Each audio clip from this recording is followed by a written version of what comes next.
ಜೂನ್ನಲ್ಲಿ ನೀಟ್ ಮರುಪರೀಕ್ಷೆಗೆ ಸಿದ್ಧತೆ ನಡೆಸ್ತಾ ಇದ್ದಾಗ ಕೋಚಿಂಗ್ ಸೆಂಟರ್ನ ಹಾಸ್ಟೆಲ್ನಲ್ಲಿ ತಂಗಿ ಆತ್ಮಹತ್ಯೆ ಮಾಡಿಕೊಂಡಿದ್ದ ದುರಂತ ಮಾಸುವ ಮುನ್ನವೇ ಗಲ್ಫ್ನಿಂದ ವಾಪಸ್ಸಾಗಿ ನಾಪತ್ತೆಯಾಗಿದ್ದ ಆಕೆಯ ಸಹೋದರ ಮಂಗಳೂರಿನ ಲಾಡ್ಜ್ ಒಂದರಲ್ಲಿ ಶವವಾಗಿ ಪತ್ತೆಯಾಗಿರುವ ಘಟನೆ ಸಂಭವಿಸಿದೆ. 24 ವರ್ಷದ ಅರ್ಜುನ್ ಮಹೇಶ್ ಆತ್ಮಹತ್ಯೆ ಮಾಡಿಕೊಂಡ ಯುವಕ.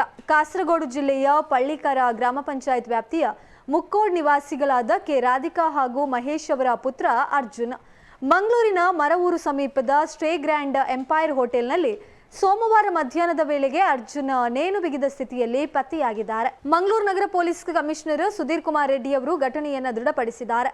ಹೋಟೆಲ್ ಕೊಠಡಿಯಲ್ಲಿ ಪೊಲೀಸರು ಪರಿಶೀಲನೆ ನಡೆಸಿದಂತಹ ವೇಳೆ ಒಂದು ಪತ್ರ ಪತ್ತೆಯಾಗಿದೆ. ಅಮ್ಮ ಕ್ಷಮಿಸು ಎಂಬ ಪತ್ರದಲ್ಲಿ ತನ್ನ ಸಾವಿನ ಬಗ್ಗೆ ಇಬ್ಬರು ಸ್ನೇಹಿತರಿಗೆ ಮಾಹಿತಿ ನೀಡುವಂತೆ ಅದರಲ್ಲಿ ಉಲ್ಲೇಖ ಮಾಡಲಾಗಿದೆ ಎಂದು ಪೊಲೀಸ್ ಆಯುಕ್ತರು ತಿಳಿಸಿದ್ದಾರೆ. ಅರ್ಜುನ್ ದುಬೈನಲ್ಲಿ ನಿಜಾನ್ ಕಂಪನಿಯಲ್ಲಿ ಆಟೋಮೊಬೈಲ್ ಇಂಜಿನಿಯರ್ ಆಗಿ ಕೆಲಸ ಮಾಡ್ತಾ ಇದ್ರು ಎಂದು ತಿಳಿದು ಬಂದಿದೆ. ಸಹೋದರ ಸಹೋದರಿಯರ ಆತ್ಮಹತ್ಯೆಗೆ ನಿಖರ ಕಾರಣವೇನು ಎಂಬುದರ ಕುರಿತು ಪೊಲೀಸರು ತನಿಖೆಯನ್ನು ಮುಂದುವರಿಸಿದ್ದಾರೆ.